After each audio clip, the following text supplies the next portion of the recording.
Hello to you. My name is Maria Kądzielska and you are watching Poland Daily Culture. Today we'll take you for a journey to Britain. Here with me is Sergiusz Byczynski, an editor of British Poles. Thank you very much for being with us. A pleasure. And I would like to talk with you about a very special person for Polonia in Britain, and his name is Sergiusz Papliński, veteran, a member of Polish army during the World War II, and later an artist, and I would say a soul of Poles living in London. Absolutely. Sergiusz's story is remarkable. It's very few people, I think, that have or go through something that he had, and still actually going.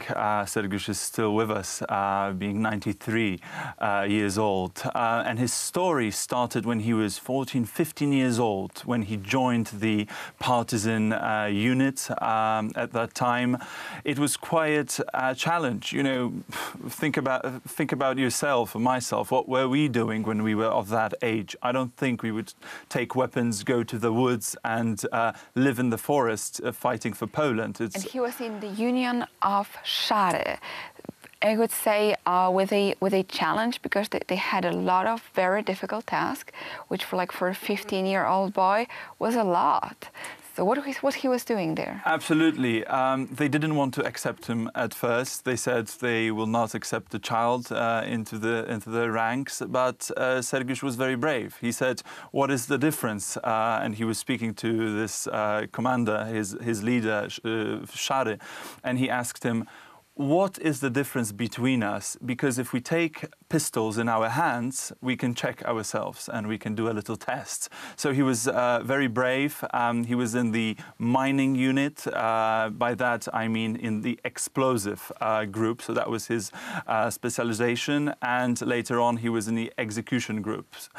And that's quite insane. The stories that he told me and some other friends, which some of them are not even published, how they took the Volksdeutsch, those who were helping the Germans, and brought them to a forest and read out the last punishment, a court verdict, because the partisan units, they were not just chaotic anarchistic groups that would fight. Every mission that they had to undertake was given to them by a Polish court. So those Nazis that they killed, they often buried or left in those woods. And some of those stories are absolutely crazy. And he was also taking over the wagons with pistols, with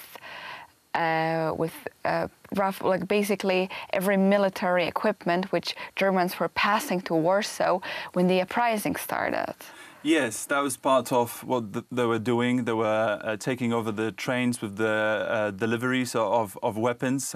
He even told me once a story how there were Hungarians who were delivering those weapons, and usually they would kill the Nazis, but because they were Hungarians, and the Hungarians said, "Actually, we don't have anything against you, we're just doing what we're told," they let them go.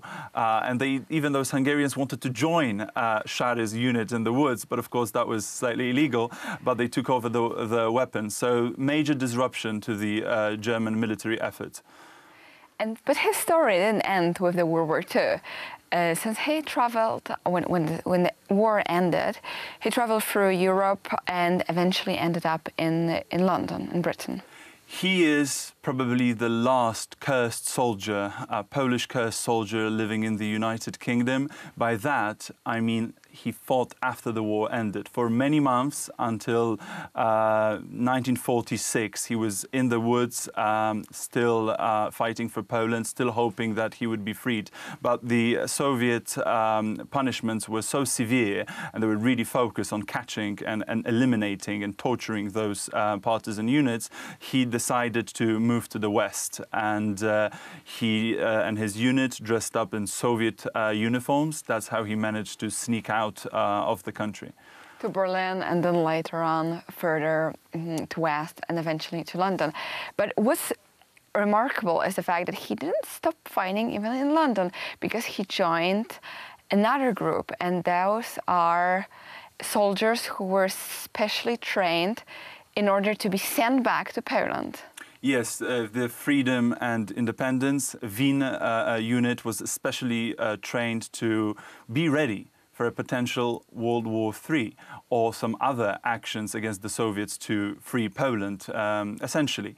So he was trained, he was sent to Western Germany, where under American command they were being trained together with the silent and unseen, cichociemni. So he was very much ready. And that was one of the reasons why he never set up a family, which is enormously sad, because the genetics of Sergiusz Papliński should really live as long as possible. But he was always ready for the Third World War, and he said he would not set up a family because he would not want to die and then leave them alone, which is quite touching and quite scary to think that that was his reason, because he loved Poland so much. But eventually he didn't jump with a parachute in Poland, which he was trained to do, as I understand. Since it would be a very difficult task, he would end up in Poland fighting against the Soviets. This mission didn't happen eventually, so he stayed in London. And there was a question of many Poles in those times, I would say even of generals, like what to do after the war when we know how to fight. We are equipped and very well-skilled soldiers, but people who didn't speak English, for example. And many of them ended up as bartenders or waitresses. But Sergiusz joined eventually the Academy of Fine Arts.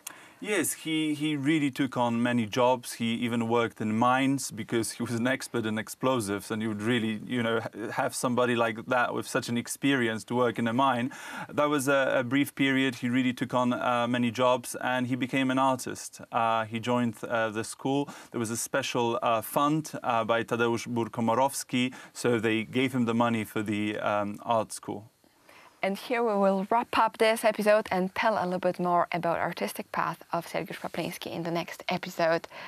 Just look up at him. His nickname is Kafka.